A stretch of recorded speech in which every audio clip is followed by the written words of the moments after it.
Hey there everybody, it's Rain here, and finishing things off, I have this um, Mardu Horde pre-release simulator, so I'm going to get right into it.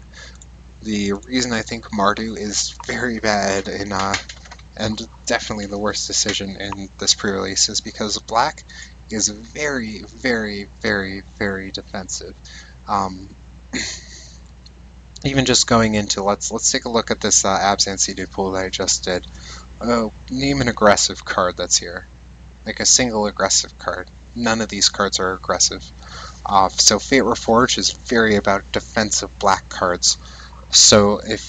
And white and red are both dedicated more towards being aggressive.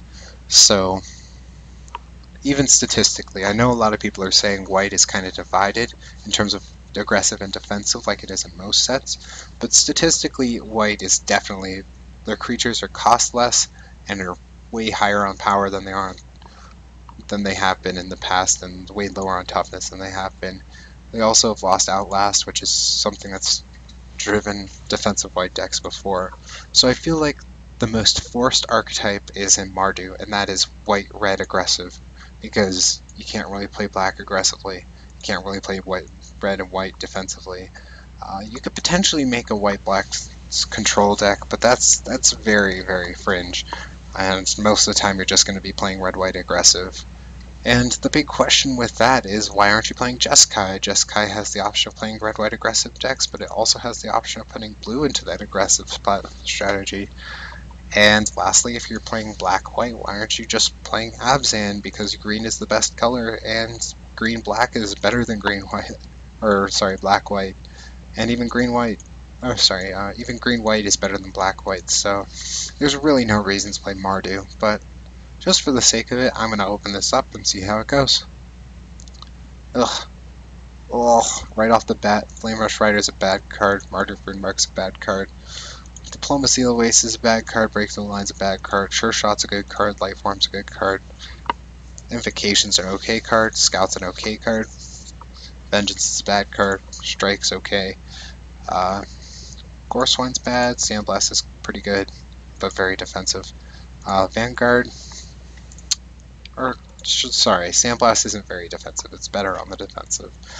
Vanguard's pretty good, Pressure Point's okay, Runemark is bad, Defiant Ogre's bad, so out of this pack, playable cards are Sure Shot, Light Form, Sandblast, potentially Fierce Invocation, Mardu Scout, and Vanguard, which is less than ideal. It's less than I've seen out of most of these packs, and actually it's less than I've seen out of any of these packs, and the fact that you can get Flame Rush Rider out of your seeded booster is already strike one against this Mardu choice.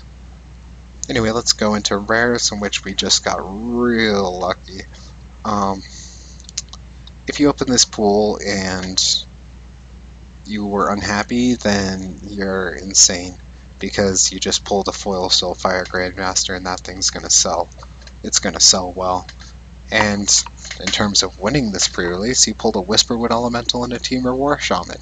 So green's definitely the direction you want to go, even though you're pulling Mardu. You just pulled some of the best green rares. Soul Flare is not bad, Icy Blast not bad, Flame Rush Rider is bad, Scroll of Masters is pretty bad, Hugin's also pretty bad. So definitely want to look in this green direction, potentially playing blue or black to help support it. And the reason why I didn't mention Soulfire Grandmasters, this is pretty much a 2/2 lifelink for 2 in limited, so it's really not a big consideration. It's playable but not exciting. White, as usual, is pretty good. It's actually very good here. It has Light Form, Double Outcast.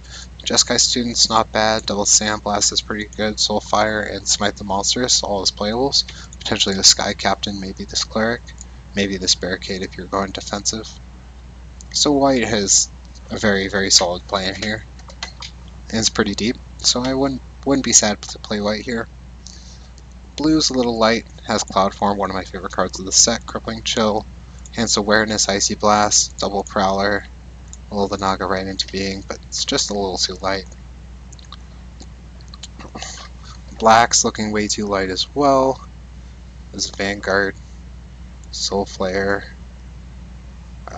Sure Shot, Typhoid Rats, and Sultai Emissary as the standout cards, but that's way too light. Red! Ooh! Might we actually have a good red pool? Double Bathe in Dragonfire. Already awesome.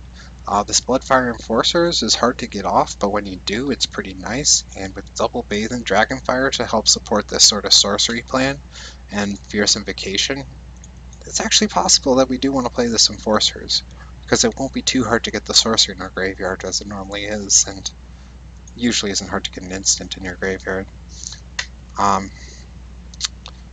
Fearsome Vacation or two will make the cut. Flame Rush Rider probably will not. Heel Cutter definitely will. These Mardu Scouts probably will. This Wild Slash definitely will. And the Smoldering Efreet probably will as well, even though it's a bear with downside, it's still a bear. So yeah, I actually like red here. It's very rare that I like a red pool, but this one's probably the best one I've seen, so good on it. Going into green, you already have Whisperwood Elemental, the second best bomb in the set, and Team War Shaman, probably in the top 5, if not top 10 bombs in the set, so you're playing green. Past that, there's Formless Nurturing, Frontier Mastodons, 2 of them, Highland Game to hunt the weaks and incremental growth, potentially Destructor Dragon, and transition this into a sort of mid-game deck, which works because you have early removal in Wild Slash and Double Bathe and Dragonfire. You have a mid-game card in Bloodfire Enforcers after you get it off, and 2 other mid-game cards in these Fierce Invocations. So yeah, green-red mid-range deck. Definitely not a bad choice. Let's see what the multicolor cards bring. A Blue Splash is looking very nice, and a Snowhorn Rider and a Cunning Strike, both are okay. Snowhorn Rider is an excellent card to splash, actually. Ethereal Ambush is actually a card I'd rather splash over Cunning Strike. So Ethereal Splash and Snowhorn Rider looking to be blue splash here. There's really no green-red cards, so don't really know what I'm looking for there. We do have a green-red land. Looks like our lands want us to splash black, but nothing really worth splashing. So I'm going to stay away from that. Let's splash the Snowhorn Rider into this Ethereal Ambush, and I would go straight into green-red. No looking back. Very, very happy with it. Yeah. So this just also illustrates the fact that you picked Mardu and you couldn't even end up in Mardu colors. Just for all you non-believers out there, I'm going to do a second round of this, just to even out some odds. And that's it for this video. I hope you enjoyed, and have a great day.